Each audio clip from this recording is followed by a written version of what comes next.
So, nandito po ako ngayon guys sa sa bundok ngayon. Ayan, nakakita po ako ngayon ng punong kahoy na madaming bunga. Ayan po. Oh, kulay black po ang kanyang bunga. Sabay pag pinisa po natin yan, yan magiging kulay violet siya. Oh, para siyang guys, color. Pero di naman natin alam kung anong kahoy ito.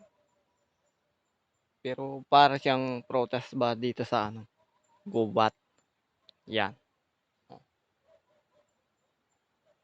daming bunga. Mm.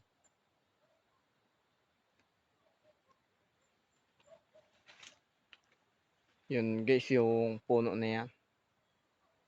Madaming bunga yan. Puno na yan. Ayan. Ah, paki-follow nito guys ha. Paki-follow at paki-share na rin.